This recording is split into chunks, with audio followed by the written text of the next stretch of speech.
नमस्कार. आज आपण या व्हिडिओमध्ये नेचर अँड डेफिनेशन टॉट हे पाहणार आहोत. टॉटची डेफिनेशन आणि नेचर. तर त्यामध्ये आपण पहिल्यांदा टॉटचा कन्सेप्ट काय आहे हे पाहणार आहोत. तर टॉट टॉट हा एक फ्रेंच टर्म आहे. ह्या टॉट ह्या शब्दाला दोन इक्वल वर्ड्स आहेत, रोमन आणि इंग्लिश भाषेमध्ये. एक रोमन भाषेमध्ये आहे शब्द, त्याला अर्थ होतो टॉटचा डिलिक्ट, आणि इंग्लिश भाषेमध्ये टॉटचा अर्थ होतो रॉंग. हा जो टॉट शब्द आहे, हा टॉटचा ओरिजिन हे लॅटिन भाषेमध्ये आहे. लॅटिन भाषेमधील टॉर्टम या शब्दापासून हा टॉट शब्द तयार झालेला आहे, आणि या टॉटचं मिनिंग आहे ट्विस्टेड ऑर क्रुकड. आपण नेक्स्ट आपला पार्ट पाहत आहोत, डेफिनिशन्स ऑफ टॉट. तर त्यामध्ये आपण फर्स्टली थिंकर आहे साल्मंड. आपण साल्मंडची डेफिनेशन पाहत आहोत. अ टॉट is a civil wrong for which the remedy is action in common law for unliquidated damages, and which is not exclusively a breach of contract or breach of trust or other equitable obligation. तर साल्मनच्या मतानुसार टॉट is a civil wrong. टॉट हे एक civil wrong आहे. For which the remedy is action in common law. त्याची remedy किंवा त्याची भरपाई हा कॉमन लॉ मध्ये आहे. ते त्याच्यामध्ये अशी ऍक्शन घेतली जाते कशासाठी? For unliquidated damages. म्हणजे अनलिक्विडेटेड डॅमेजेस म्हणजे जे ऑलरेडी फिक्स नाहीत असे damages. And which is not exclusively breach of contract or breach of trust or breach of other equitable obligation. आणि ती जी कृती आहे ती कृती कोणत्याही कराराचा भंग नाही किंवा कोणत्याही एखाद्या ऑब्लिगेशनचा किंवा ट्रस्टचा भंग नाही किंवा कोणत्याही एका समांतर बंधनाचा भंग नाही अशी कृती, आणि ज्याला ऑलरेडी फिक्स नसलेले प्रमाणात नुकसान भरपाई आहे, त्याच्या अखंडित ऍक्शन घेतलेले आहे, असे अपकृत्य म्हणजे टॉर्ट, असं साल्मनची डेफिनेशन सांगते. त्यानंतर नेक्स्ट आहे विंडफील्ड. टॉर्शियस liability arises from the breach of duty primarily affixed by law. The duty is towards person in general, and its breach is redressal by an action for unliquidated damages. तर विंडफील्डच्या मतानुसार tortious liability arises from the breach of duty primarily affixed by law. तर अपकृत्य किंवा tort याची निर्मिती कशी होते किंवा टॉर्शियस liability ही केव्हा अराइज होते? तर जेव्हा एखादी ड्युटी ही प्रायमरीली फिक्स्ड बाय लॉ, जी ड्युटी ऑलरेडी लॉने बंधनकारक केलेली आहे, आणि ती ड्युटी टुवर्ड्स अ जनरल, आणि ती ड्युटी जी आहे ती टुवर्ड्स एका ऍट जनरल आहे, ऍट द स्पेसिफिक पर्सन किंवा at the general group of पर्सनच्या विरोधात आहे, आणि ती त्या and it is breach remedy by action for unliquidated damages. आणि ती जी ड्युटी ब्रीच केलेली आहे, त्या ब्रीच केलेल्या ड्युटीला एक रेमेडी आहे, ती काय आहे? तर ऍक्शन फॉर अनलिक्विडेड डॅमेजेस. म्हणजे जे ऑलरेडी न सेटल झालेले डॅमेजेस आहेत, असे डॅमेजेस आपण त्या ब्रीच केलेल्या ड्युटी संबंधित आपण मागू शकतो. ह्याला एक ट्रिक आहे विंडफील्ड आणि अफिक्स्ड. आपण विंडफील्डला समजा आपण वॉल असं एक समजलं लक्षात ठेवण्यासाठी, आणि अफिक्स्ड आपण वॉलला अफिक्स करतो एखादी गोष्ट. वॉलला एखादी गोष्ट अफिक्स करण्यासाठी समजा खिळा वगैरे मारतो, तर वॉल अफिक्स्ड, विंडफील्ड अफिक्स्ड.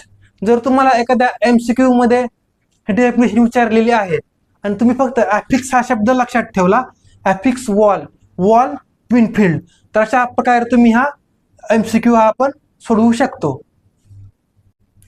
त्यानंतर नेक्स्ट डेफिनेशन आहे ऑस्टिन.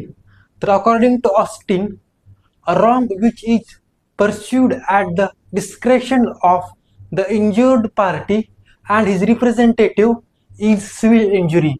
तर अकॉर्डिंग टू ऑस्टिन, टॉर्ट ही एक सिव्हिल इंजुरी आहे की ज्यामध्ये जे रॉंग परस्यूड केलेलं आहे त्यावरती ऍक्शन घेण्याचं डिस्क्रेशन हे इंज्युर्ड पार्टी किंवा त्याच्या रिप्रेझेंटेटिव्हला आहे. ते त्या सिव्हिल रॉंग विरोधात सिव्हिल ऍक्शन घेऊ शकतात कोण, तो स्वतः व्यक्ती किंवा त्याचे रिप्रेझेंटेटिव्ह. नंतर नेक्स्ट डेफिनेशन आहे Fraser. According to Fraser, tort is an imprisonment of right in rem of private individual giving a right of compensation at the suit of injured party. तर फ्रेझरच्या डेफिनेशन नुसार टॉर्ट हा एक imprisonment of right in rem, म्हणजे हक्कांचं उल्लंघन झालेलं आहे, पण कसं, इन रेम, अगेन्स्ट वर्ड त्या हक्कांचं उल्लंघन झालेलं आहे ऑफ प्रायव्हेट इंडिव्हिज्युअल, एका व्यक्तीचं, एका खाजगी व्यक्तीचं, giving a right of compensation at the seat of injured party. आणि हे जे इम्प्रिझनमेंट झालेलं आहे प्रायव्हेट इंडिव्हिज्युअलच्या हक्काचं, तर ते त्याला कॉम्पेन्सेशन मागण्यासाठी, नुकसान भरपाई मागण्यासाठी दावा दाखल करण्याचा अधिकार देतं. ही डेफिनेशन सांगितलेली आहे फ्रेझरने. तर ही डेफिनेशन लक्षात कशी ठेवायची एमसीक्यू सोडवताना किंवा एमसीक्यू मध्ये एलिमिनेशन टेक्निक वापरताना? तर फ्रेझरच्या इथं आर आहे आणि राईट इन रेमच्या इथं आर आहे, तर हे आर आणि हे आर असं लक्षात ठेवायचं. तर नेक्स्ट डेफिनेशन आहे क्लर्क अँड लिंडशेल. तर यांच्या मतानुसार a tort may be described as wrong independent of contract for which the appropriate remedy is common law action. तर क्लर्क आणि लिंडशेल यांच्या मतानुसार टॉर्ट हे एज, असं आपण टॉर्टची डेफिनेशन करू शकतो की ए रॉंग इंडिपेंडेंट ऑफ कॉन्ट्रॅक्ट, ही एक स्वतंत्रपणे एक चूक झालेला एक करार आहे आणि ज्याच्यासाठी एक विशिष्ट अशी रेमेडी, विशिष्ट अशी नुकसान भरपाई ही आपण कॉमन लॉ ऍक्शन मध्ये कायद्यानुसार ऍक्शन घेऊन मिळवू शकतो. तर हे लक्षात ठेवण्यासाठी एक ट्रिक आहे. ह्या डेफिनेशन आपण कोणाशी बघतोय, क्लार्क. तर समजा क्लार्कने केलं कॉन्ट्रॅक्ट, ह्या डेफिनेशन मध्ये एक वर्ड आहे कीवर्ड कॉन्ट्रॅक्ट. क्लार्कने केलं कॉन्ट्रॅक्ट, असं आपण एमसीक्यू सोडवताना आपण हे लक्षात ठेवू शकतो. त्यानंतर सेकंड डेफिनेशन आहे section 2M of limitation act 1963. तर या ऍक्टनुसार tort means a civil wrong which is not exclusively a breach of contract or breach of trust. तर लिमिटेशन ऍक्टनुसार टॉर्ट हा एक सिव्हिल रॉंग आहे आणि जो एक्सक्लुझिव्हली ब्रीच ऑफ कॉन्ट्रॅक्ट ही नाही आणि ब्रीच ऑफ ट्रस्ट ही नाही, तर तो एक फक्त सिव्हिल रॉंग आहे. हे कसं लक्षात ठेवायचं, तर लिमिटेशन ऍक्ट म्हणजे मध्ये एम येतं, एम, आणि सेक्शन 2M, एम असं मॅच द पेर करून एमसीक्यू सोडवताना तुम्हाला विचारू शकतात की लिमिटेशन ऍक्टचा कोणत्या सेक्शन मध्ये टॉर्टची डेफिनेशन दिलेली आहे, आणि हा क्वेश्चन UGC नेटला आलेला पण आहे, तर तुम्ही 2M हे लिहू शकता. त्यानंतर आपली नेक्स्ट डेफिनेशन आहे RK बँगिया आणि रतनलाल धीरजलाल, हे दोन इंडियन थिंकर आहेत.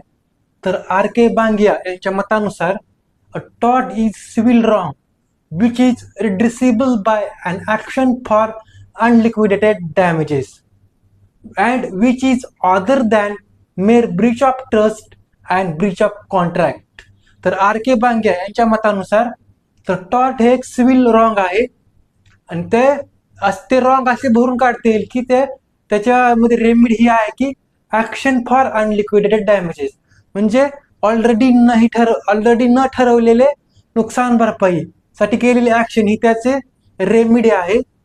आणि जे other than Breach of trust and Breach of contract, की जे विश्वासाचं ब्रीच किंवा कराराचं ब्रीच पेक्षा ते एक वेगळं ऍक्ट आहे.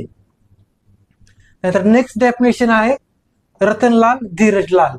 तर यांच्या मतानुसार tort is civil wrong independent of contract for which the appropriate remedy is an action for damages. तर रतनलाल धीरजलाल यांच्या मतानुसार टॉर्ट हे एक सिव्हिल रॉंग आहे, ते कॉन्ट्रॅक्ट पासून एक इंडिपेंडेंट कन्सेप्ट आहे, ज्याच्यासाठी एक विशिष्ट अशी रेमेडी, विशिष्ट अशी नुकसान भरपाई आहे की जी आपण त्या झालेल्या नुकसानासाठी ऍक्शन घेऊ शकतो, मागू शकतो. तर ह्या झाल्या आपल्या डेफिनेशन्स. आता आपण याच्या संबंधी या संपूर्ण 8 डेफिनेशनचे एक सार तयार करून आपल्याला याच्यामध्ये कोणते एसेन्शियल सापडले ते आपण पाहणार आहोत. तर आपण इसेन्शियल्स ऑफ टॉर्ट, अपकृत्याचे घटक, टॉर्चचे इसेन्शियल एलिमेंट्स हे पाहणार आहोत. ऑलरेडी आपण जे डेफिनेशन्स पाहिल्या त्याच्यानुसार आपण हे इसेन्शियल्स किंवा त्याचा एक सार तयार केलेला आहे. तर पहिल्यांदा it is wrongful act or omission, तर ती एक चुकीची कृती आहे किंवा चुकीचं ओमिशन आहे. विच कॉज डॅमेजेस, की त्या चुकीच्या कृतीमुळे किंवा ती एखादी कृती न केल्यामुळे हानी किंवा नुकसान पोहोचलेले आहे.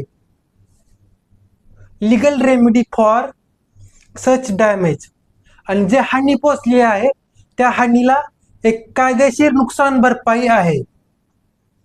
Is reducible by action for unliquidated damages, आणि ती जी नुकसान भरपाई आहे ती नुकसान भरपाई ही ऑलरेडी ठरवलेली नाही किंवा अगोदर फिक्स केलेली नाही, आणि त्याच्या विरुद्ध आपण लिगल ऍक्शन घेऊन ती रेमेडी मिळवलेली आहे. म्हणजे टॉर्टचे घटक कोणते कोणते आहेत, ते एक चुकीची कृती आहे किंवा चुकीची कृती केलेली नाही, ज्याच्यामुळे हानी पोचलेली आहे, नुकसान पोचलेले आहे, आणि त्या हानीसाठी त्या नुकसानासाठी कायदेशीर हानी किंवा कायदेशीर उपाय किंवा कायदेशीर रेमेडी आहे. आणि ती कायदेशीर रेमेडी आपल्याला ऍक्शन फॉर अनलिक्विडेटेड डॅमेजेस, म्हणजे त्या कायदेशीर जी हानी झालेली आहे त्याला आपण नुकसान भरपाई ही कायदेशीर कृतीमधून घेऊ शकतो, पण ती कशी आहे ऑलरेडी ठरवलेली नाही किंवा त्याच्या अगोदरच सेट केलेली नाही. हे आहे टॉर्टचे इसेन्शियल्स. यामध्ये आपण आता difference between tort and contract हे पाहणार आहोत. अपकृत्य आणि करार यामधील फरक. तर त्यामध्ये पहिला फरक आहे tort is against or without consent, contract is with consent. तर हा जो टॉर्ट आहे, हा टॉर्ट करताना कन्सेंट घेतली जात नाही किंवा कन्सेंटच्या विरोधात हा टॉर्ट केला जाऊ शकतो, परंतु कॉन्ट्रॅक्टमध्ये इसेन्शियल एलिमेंट्स आहे व्हॅलिड कन्सेंट. व्हॅलिड कन्सेंट असेल तरच कॉन्ट्रॅक्ट होतं. त्यानंतर सेकंड डिफरन्स आहे प्रिव्हिटी नॉट निडेड. तर लॉ ऑफ टॉर्टमध्ये प्रिव्हिटी गरजेची नाही आणि लॉ ऑफ कॉन्ट्रॅक्टमध्ये प्रिव्हिटी ऑफ द पार्टी ही नेसेसरी कंडिशन आहे.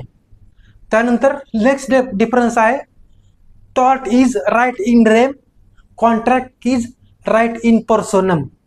राईट इन रेम म्हणजे टॉर्ट हा अगेन्स्ट वर्ल्ड आहे, टॉर्ट हा अधिकार संपूर्ण जगाच्या विरोधात आहे, आणि कॉन्ट्रॅक्टमध्ये आपण स्पेसिफिक पर्सन सोबत कॉन्ट्रॅक्ट केलेला असतो, त्यामुळे तो राईट इन पर्सनम म्हणजे त्या विशिष्ट व्यक्तीच्या विरोधात असलेला हक्क आहे, परंतु टॉर्ट हा अगेन्स्ट संपूर्ण जगाच्या विरोधातला असलेला हक्क आहे. त्यानंतर in tort there are unliquidated damages and in contract there are liquidated damages. म्हणजे आपण टॉर्टमध्ये जे काही नुकसान भरपाई मिळणार आहे ती अगोदरच ठरवलेली किंवा फिक्स केलेली नसते, अनलिक्विडेटेड. आणि कॉन्ट्रॅक्टमध्ये जे नुकसान भरपाई मिळणार आहे ती लिक्विडेटेड असते, अगोदरच कॉन्ट्रॅक्ट करताना किंवा कॉन्ट्रॅक्टच्या टर्म्समध्ये ती मेन्शन केलेली असते. नंतर लास्टली डिफरन्स आहे duty towards the community at large टॉर्टमध्ये आणि duty towards a definite person कॉन्ट्रॅक्टमध्ये. टॉर्टमध्ये आपण कम्युनिटी ॲट लार्ज अगेन्स्ट रेम म्हणजे अगेन्स्ट वर्ल्ड हे टॉर्टची आपण रेमेडी मागू शकतो, परंतु कॉन्ट्रॅक्टमध्ये स्पेसिफिक पर्सनच्या विरोधात ड्युटी असते, कारण आपण त्या स्पेसिफिक पर्सन बरोबरच कॉन्ट्रॅक्ट केलेलं असतं. त्यानंतर नेक्स्ट डिफरन्स आहे difference between tort and crime, अपकृत्य आणि गुन्हा यामधील फरक. तर tort is imprisonment of individual right. तर टॉर्ट हा वैयक्तिक हक्क जे आहेत त्याचा ब्रीच करतो. Crime is breach of public right.